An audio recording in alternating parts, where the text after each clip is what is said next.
आप लोगों के साथ एक किस्सा शेयर करना चाहता हूँ। बहुत साल पहले भी मैंने इस तरह के किस्से शेयर किए थे। आप लोग जो पुराने जुड़े होंगे उन्हें पता होगा, और ये किस्से से आपको ये मालूम पड़ेगा कि आपका दिमाग जज्बाती होकर के आपको कैसे धोखा देता है जुए में। गैम्बलिंग के अंदर आपको किस तरीके से आपका दिमाग उलझाता है इमोशनल होकर के। तो शायद आप लोगों को कुछ अपने दिमाग को कंट्रोल करने में इससे मदद मिल सके। अगर मिले तो आप बता देना कमेंट करके, आपकी मर्जी है। तो मैं गोवा में था जब मैंने गैम्बलिंग शुरू करी थी। तो मैं गैम्बलिंग के लिए, मैं दिल्ली में रहता था, तो गैम्बलिंग के लिए मैं गोवा आया। और जब मैं गोवा आया तो मैं जैसे सभी गैम्बलर करते हैं कि हॉस्टल में रुकना।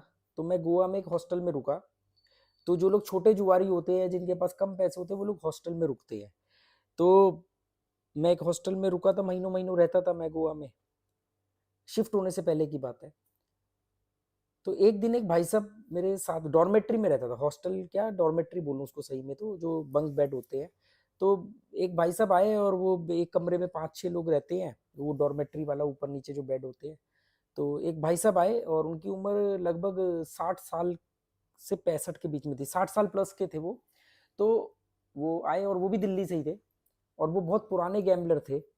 इत्तेफाक की बात है कि उससे पहले जब मैं नेपाल में था, तो वो मुझे एक बार नेपाल में दिखे भी थे, पर मेरी कोई जान पहचान नहीं थी। तो मैंने उनको, उस समय तो मेरा कोई मतलब नहीं था, पर जब वो मिले और उन्होंने बताया कि इस दौरान मैं भी नेपाल में ही था, और इसी कसिनो में था दिवाली वाले दिन या दिवाली के आसपास के 1-2 दिन, तो मैंने कहा, फिर मुझे याद आया कि ये वही थे। तो उनसे मेरी अच्छी खासी बातचीत होने लगी। तो मेरे पास एक बहुत अच्छा मौका था उनके एक्सपीरियंस जानने का, सीखने का, समझने का। तो हुआ ये कि उनसे जब मेरी बातचीत हो रही थी, उन्होंने बोला कि यार, मेरी ना दिल्ली में फैक्ट्री थी, और मैंने गैम्बलिंग के चक्कर में बहुत पैसा गवा दिया। वो फैक्ट्री जिसको मैंने बेची, वो कुछ कार के पार्ट्स बनाने की फैक्ट्री थी कश्मीरी गेट में। कुछ एसेसरीज, जो कार वगैरह की एसेसरीज होती है, उसको कोई एसेसरीज बनाने की उनकी फैक्ट्री थी। और वो कश्मीरी गेट होलसेल मार्केट है कार की एसेसरीज की। तो वहाँ पर वो सप्लाई होता था पार्ट्स, जो भी चीज़ वो बनाते होंगे। तो वो कह रहे कि अब मेरे बीवी बच्चों ने मेरा साथ छोड़ दिया है, क्योंकि मैंने जुए में बहुत कुछ गवा दिया है, और वो मुझसे बहुत डरते हैं कि भी कहीं मैं घर वगैरह भी ना जुए में गवा दूँ। तो वो लोगों ने मुझसे संबंध ख़त्म कर दिए हैं, और मुझे बहुत ही ज़रूरत पड़ने पर ही पैसे देते हैं, वरना पैसे देते ही नहीं, क्योंकि जो भी वो मुझे पैसा देते हैं, मैं जुए में हार जाता हूँ। तो बीवी बच्चों ने मेरा साथ छोड़ दिया है। अगर मैं आज अपने बेटे को बोलूँ कि मेरा फ़ोन रिचार्ज करा दे, तो शायद वो भी ना कराए। ये यहाँ तक हालत पहुँच चुकी थी। और हर आदमी अपने को सही मानता है। ये तो बात है ना, कि अपने मामले में हम वकील और दूसरे के मामले में जज होते हैं। तो उनसे बात हुई, तो मैंने कहा, फिर आप यहाँ क्या कर रहे हो? अब आपने तो कहा था कि मैंने जुआ छोड़ दिया। कह रहे हाँ, मैंने 2 साल से जुआ छोड़ दिया है। बीच में खाली मैं नेपाल गया था एक बार बीच में अपने दोस्त के साथ, जब मैं बता रहा हूँ। और मैं अभी ये मेरे पास पैसे ही नहीं है खेलने को। तो मैंने कहा, आपने जुआ छोड़ा नहीं है, आपके पास जुआ खेलने के लिए पैसे नहीं थे। तो मैंने कहा, अब यहाँ कैसे? तो उन्होंने बोला कि मैंने जिस तरह के वो पार्ट्स बनाने की उनकी अपनी फैक्ट्री थी, उसी तरह की फैक्ट्री में उन्होंने काम किया। क्योंकि पहले वो कारीगर थे, कारीगर से पैसा कमाया, फैक्ट्री लगाई। वो फिर कारीगर बने, और 3 महीने में उन्होंने कारीगर बन के 10,000 रुपये इकट्ठे किए हैं। और वो 10,000 रुपये लेकर के गोवा आए हैं, और अब इस 10,000 रुपये से वो लाखों रुपया कमा के जाएंगे, क्योंकि उनका ये मानना है कि उन्होंने कोई लूपहोल निकाल ली है, कोई तोड़ निकाल ली है। ध्यान से समझना इस बात को। वो खेलते थे एक गेम, बैकरेट। बैकरेट बोलते हैं ना, बकरा बोलते हैं, वो गेम खेलते थे, कार्ड गेम मतलब। तो उस समय नियो मजेस्टिक पैराडाइज जो कसिनो है पोरवरिन में, गोवा में अभी भी है, लैंड कसिनो है। उसमें रोबोट होता था, रोबोट कार्ड पिक करता था। तो लोगों का मानना है, जो लोग कार्ड गेम खेलते हैं, मैंने कभी नहीं खेला, तो जो कार्ड गेम खेलते हैं उनका ये मानना है कि रोबोट वाले गेम में चीटिंग नहीं होती है, वो बहुत ऐसे करता है, वैसे करता है, मतलब उनका ये हर एक का मान। तो उन्होंने कहा कि भी मैं 10,000 रुपये लेके आया हूँ। तो वो 10,000 रुपये लेके नहीं आए थे, 10,000 रुपये उनके बैंक अकाउंट में थे, और उनको ये था कि भी मैं कार्ड से यहाँ पे विड्रॉल कर लूँगा। ट्रेन से आए थे वो, सस्ती सी टिकट लेके, जनरल या वो जो भी है रिजर्वेशन वाली। तो उन्होंने कहा, पैसे ट्रेन जेब वेब ना कट जाए, तो यहाँ के निकाल लूँगा। हुआ ये कि यहाँ के निकालने थे, एक दिन पहले उनका कार्ड एक्सपायर हो गया। वो पैसे कैसे निकाले? तो 1-2 दिन तो मैंने ही उनको लंच डिनर वगैरह करवाया। फिर उन्होंने बैंक में बात करी कि भी खाता मेरा है। मैनेजर ने वेरीफाई किया, मैनेजर को एक लोकल गारंटर चाहिए था, फिर उन्होंने कहीं से वो अरेंज किया, कैनरा बैंक था। तो फिर वो उनको जाके 2 दिन बाद वो पैसे मिले। 2 दिन तक उनके पास जेब में 1 भी रुपया नहीं था। मतलब टिकट ली थी उन्होंने और कुछ 100-150 रुपए होंगे जो उनके खर्च हो गए थे, तो 2 दिन तक मेरे साथ ही वो खाना-पीना खाते रहे। उसके बाद जब उनको 10,000 रुपए मिले, तो बैंक ने दिए कुछ वेरीफाई वगैरह करने के बाद, तो वो 10,000 रुपये लेकर के उन्होंने हिसाब बनाया था पूरा प्रॉपर, एक कागज के ऊपर चार्ट बना के लाए थे कि इतने पैसे लेके जाऊंगा, इतने पैसे को इतने टाइम में ऐसे इतना बढ़ा के वापस लाऊंगा। मैंने कहा ऐसा नहीं होता, श्योर शॉट, अरे नहीं, मेरा इतने साल का तजुर्बा है और मैंने ये सब चीज़ें समझी हैं, और पूरा प्रॉपर कागज पे उन्होंने चार्ट बनाया था कि इन पैसों को इतने तरीके से लेकर के जाऊंगा, इतना बढ़ने पर ऐसा करूंगा वैसा करूंगा। मैं कहा ठीक है, करके देख लो आप। और मैं बिल्कुल नया था तब, पर मैं नया था पर ये समझ चुका था कि जुए से जीता नहीं जा सकता है, कम से कम ट्रिक और स्ट्रेटेजी से तो बिल्कुल भी नहीं, क्योंकि ये एक माइंड गेम है, इसकी साइकोलॉजी को समझ गए तो आप जीत सकते हो, आप खेल के ट्रिक और स्ट्रेटेजी से नहीं जीत सकते। तो ये मैं समझ चुका था, बिल्कुल नया था तब। पर उन्होंने नहीं माना, ठीक है, वो कभी भी कोई जुआरी नहीं मानता है। वो गए, और मैं शायद उस समय चांसेस रिजॉर्ट कसिनो गया था, क्योंकि वो मेरा चांसेस रिजॉर्ट कसिनो मेरा फेवरेट कसिनो है गोवा का, डोनापॉल में है, गोवा का पहला लैंड कसिनो है और मेरा फेवरेट कसिनो है, मुझे बहुत अच्छा लगता है। बहुत शांत है, सोफिस्टिकेटेड है, मतलब कोई बहुत चीप चीप कम्युनिटी नहीं आती है वहाँ पे, चीप लोग नहीं आते हैं, और बहुत अच्छी लोकेशन है, स्टैंडर्ड बड़ा हाई है। तो मैं वहाँ गया हुआ था, तब मैं बस से जाता था, पंजिम से डोनापोल उतरता था, फिर बस से या तो पैदल पैदल जाता था या फिर ऑटो करता था 100 रुपये का। वो मुझे चांसेस रिजॉर्ट कसिनो था, मैं चांसेस में गया, वो मजेस्टिक में गए। शाम को मैं पहले आ चुका था क्योंकि मेरे को नाइट लाइफ पसंद नहीं है, तो मैं जल्दी आ जाता हूँ। वो आए भाई साहब थोड़ा मेरे आने के 1-1.5 घंटे बाद, और हाथ में 1-2 थैली थी, क्योंकि वो डॉर्मेट्री में रहने वाला ना, उनका स्टैंडर्ड नहीं था, होता ना कि मतलब थोड़ा स्टैंडर्ड क्लास हाई था।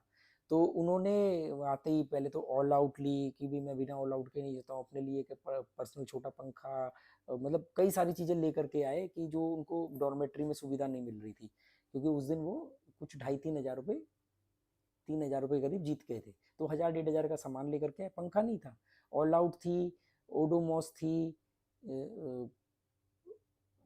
कुछ परफ्यूम वगैरह, मतलब इस तरह की जो ज़रूरत की चीज़ें थी वो लेकर के आए थे। तो बड़ा खुश थे कि मेरी स्ट्रेटेजी काम कर गई है।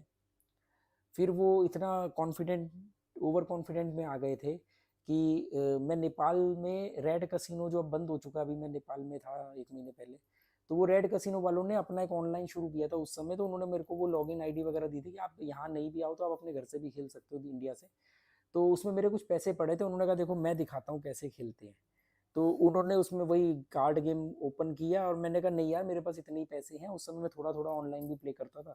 तो उन्होंने वो उसमें खेला और बढ़ाने की कोशिश करी, और बढ़ाने के चक्कर में थोड़ा सा बढ़ने के बाद जो स्ट्रेटेजी उन्होंने बनाई थी वो स्ट्रेटेजी वहाँ पे काम नहीं करी, और मेरे उसमें कुछ 3-3,500 रुपये पड़े थे, उसमें से 1,000-1,500 रुपये कम हो गए, 2,000 के करीब कम हो गए, मतलब 1,000 रुपये बचे। तो फिर जाके उन्होंने रोका, मैं उनको 500-700 पे जाने पे बोल रहा था कि रुक जाओ, कोई बात नहीं, 500-700 का लॉस कोई बड़ी बात नहीं, मैं बढ़ा लूंगा।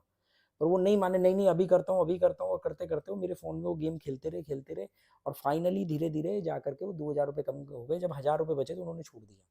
पर उन्होंने अगले दिन जब वो जीत करके आए, अगले दिन गए वो, फिर वो जीत करके आए, और उन्होंने मुझे वो 2,000 रुपये दे दिए, नगद दे दिए कि ये 2,000 रुपये लो, आपका मेरी वजह से लॉस हुआ है।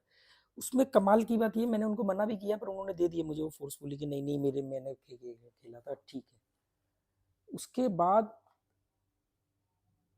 तीसरे दिन की बात है, तीसरे दिन सेम हुआ, मैं चांसेस कसिनो गया और वो वहाँ गए, और जब मैं आया तो वो मुझसे पहले से वहाँ पे थे, और बाल जो थे उनके वो ऐसे बिखरे हुए थे, और चेहरे की हवाइयाँ उड़ी हुई थी। मैंने कहा क्या हुआ? उन्होंने कहा सब खत्म हो गया। मैंने कहा सब खत्म हो गया मतलब? कह रहे सब चले गया। मैंने कहा ऑल गॉन? कह रहे हाँ सब चले गया।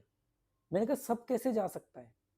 आप आप ने कहा था कि मैं इतना लॉस उठाऊंगा, उसके बाद अगले दिन ट्राई करूंगा, नीचे आना, इतना नीचे आने के बाद मैं रुक जाऊंगा, इतना पैसा घटने के बाद मैं रुक जाऊंगा, फिर अगले दिन मैं ट्राई करूंगा, इतना बढ़ाना इतना करना, आपका तो पूरा रोड मैप था।